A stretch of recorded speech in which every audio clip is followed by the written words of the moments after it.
Budget आज पेश किया गया।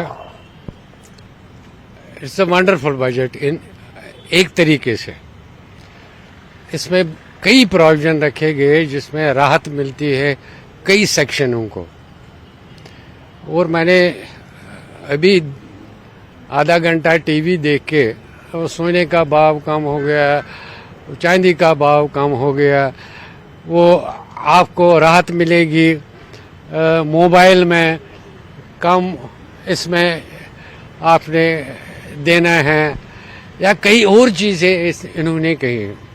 इट्स ए गुड स्टेप कि कई सालों के बाद इस गवर्नमेंट ने, जो government headed by Modi ji है, हम मोदी जी को बहुत रेस्पेक्ट करते हैं, is the prime minister of everybody, लेकिन एक सबसे बड़ी बात है जो ये समझते नहीं हैं कि आम लोगों को राहत कैसे मिलेगी। आज देखो टमाटर का भाव है, आप देखो मटर का भाव क्या है, आज देखो किसी सब्जी का क्या भाव है, प्याज का क्या भाव है। ये चीजें आम लोगों के लिए बड़ी जरूरी है। अगर हम एक्सपोर्ट करते हैं हजारों करोड़ों में, लेकिन पहले तो राहत देंगे अपने लोगों के लिए। दैट इज वेरी इंपॉर्टेंट कि यार एक मेरा हमारे जम्मू कश्मीर में आज not less than 2-3 lakh people from Madhya Pradesh, UP, even Uttarakhand, Bihar, Rajasthan से आए हैं। एक मैंने देखा है छत्तीसगढ़ के 110 लोग मैंने अपने इलाके में देखे। मैं आप क्या कर रहे हैं? यहाँ मेरे 500 रुपए का ये मिलता है। मैंने कहा 500 रुपए में आप किस तरह, आपको प्याज वगैरह मिलता है? I don't know, these are ingredients to add to taste to your food. But original food क्या है? दाल है। आजकल दाल आपसे 60 में मिलती है, आज की यहाँ राजमा 280 में मिलती है। आज को आप कोई चीज कम पैसे में नहीं मिलती है। नॉन वेज की बात छोड़ दो। आपको लगता है कि जो प्राइस राइस है वो एक इम्पोर्टेंट है और उस पर बजट में there are two things. Price rise is important which government of India, जो गवर्नमेंट ऑफ इंडिया को चेक करनी चाहिए ताकि लोगों को राहत मिले। Second very important thing, Hindustan में आज 144 करोड़ लोगों की आबादी है। मोदी साहब ने आर्टिकल 370 के लिए एक बिल लाई और हटाया। आज हिंदुस्तान में पॉपुलेशन बढ़ रही है, पॉपुलेशन किसी तबके की बढ़ रही है। एक बिल क्यों नहीं लाए कि आप पॉपुलेशन 2 बच्चे हो, एक ही बच्चा हो, एक बच्चे को हम इंसेंटिव देंगे, 2 बच्चे नॉर्मल है, 3 बच्चों को हम जुर्माना करेंगे, ताकि हमारा Hindustan, can you believe, Russia is 6 times more than India in terms of area. वहां जो जहां पॉपुलेशन बढ़ाते हैं उनको free education, free medical aid भी थे, लेकिन हमारी कंट्री में पॉपुलेशन इतनी बड़ी है, इसके लिए कौन सी बिल नहीं लाई है? इसके लिए बिल लानी चाहिए कि पॉपुलेशन को कंट्रोल करे। हमारी पॉपुलेशन बढ़ रही है, उससे गुर्बत है, उससे हमारी तबाहियां हैं, उससे हमारी परेशानियां हैं, उससे हमारी बहुत चीजें होती है। विशाल जी हैं, विशाल शर्मा है, यंगस्टर है यहाँ पे। विशाल, यूथ की अगर हम बात करें, मुद्रा स्कीम है, उसको 10 लाख से बढ़ाकर 20 लाख कर दिया है, और बहुत सारी स्कीम्स हैं, स्किल डेवलपमेंट पे फोकस है ताकि एम्प्लॉयमेंट जनरेशन हो। आपको क्या लगता है यूथ के लिए, जो अनएम्प्लॉयड यूथ है उनके लिए जो प्रोविजन है उनको फायदा मिलेगा? देखिए, अगर आप बजट को ओवरऑल देखेंगे तो जैसे हम हर बार कहते हैं कि मिक्स बजट है और हर किसी के लिए कुछ ना कुछ है। किसी के लिए पॉजिटिव है, किसी के लिए बिट नेगेटिव है।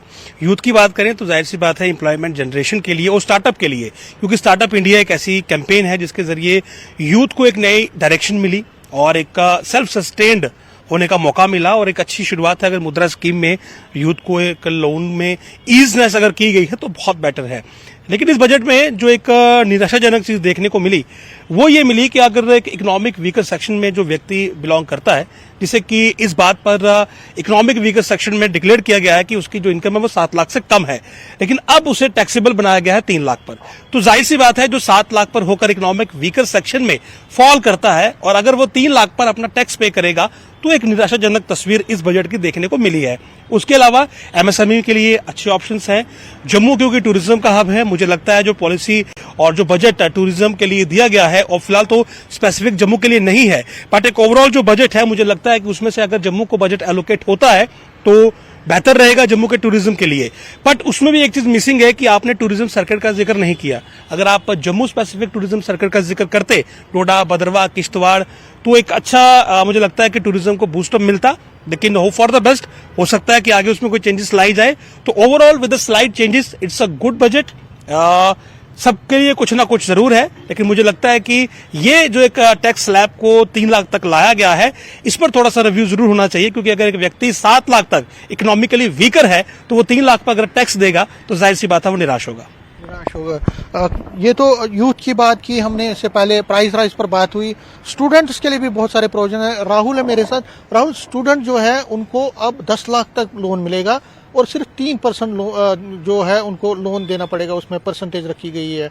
तो आपको क्या लगता है कि जो ये स्कीम है, आपको लगता है कि ज़्यादा से ज़्यादा मोटिवेट करेगा स्टूडेंट्स को परस्यू करने के लिए?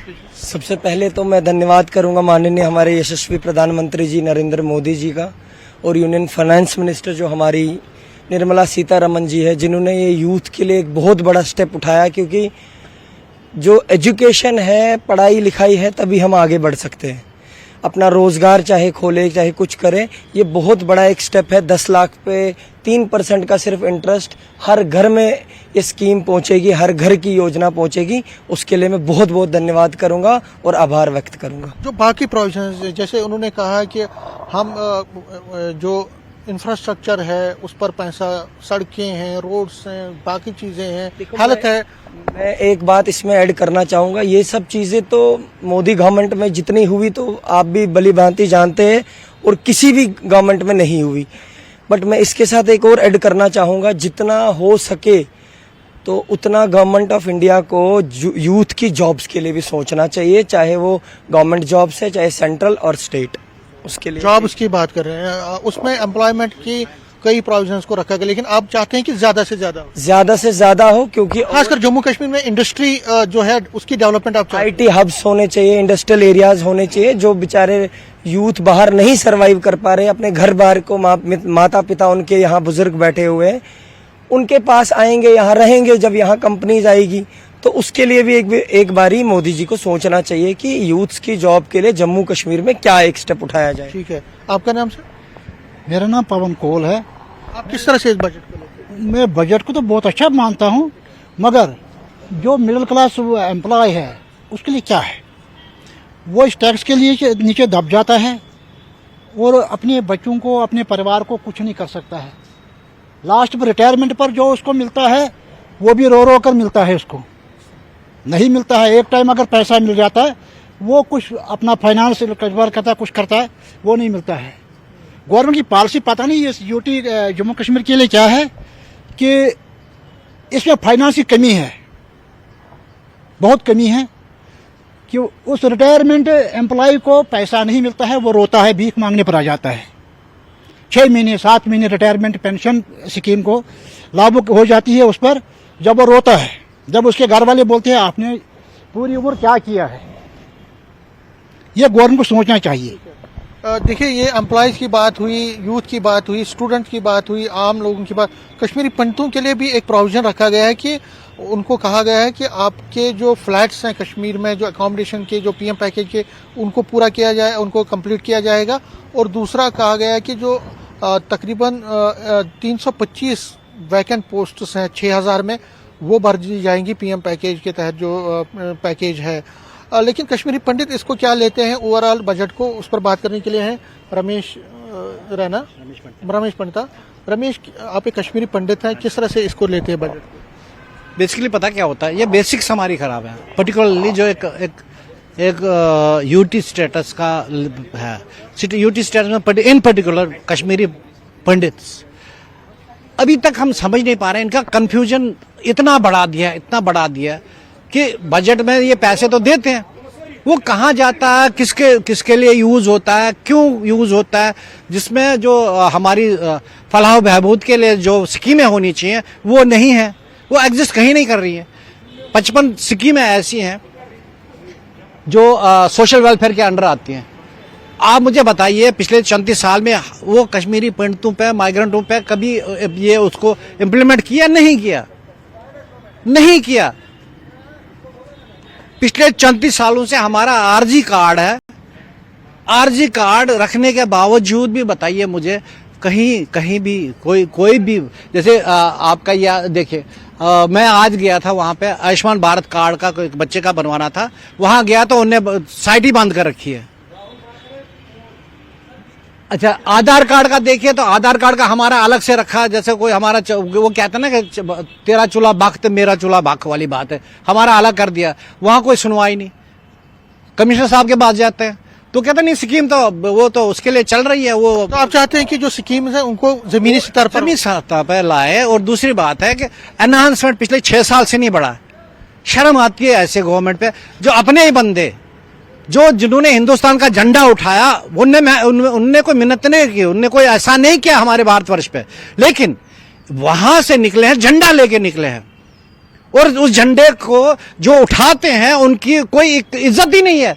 जो हमारे आते हैं, बांग्लादेशी आते हैं, रोहिंग्या आते हैं, उनको बिजली का कनेक्शन भी फ्री देते हैं, पानी का कनेक्शन भी देते हैं, और बाकी जो यहाँ पे जो हिंदुस्तान के लिए सोचता है, हिंदुस्तान के लिए मरता है, उसको कोई पूछ ही नहीं है। तो ऐसी सिचुएशन में कहीं ऐसा ना हो कि ये जो ग्रुप है, ये जो माइग्रेंट्स हैं, कश्मीरी माइग्रेंट्स हैं, कहीं ये कोई गलत कदम ना उठाए। देखिए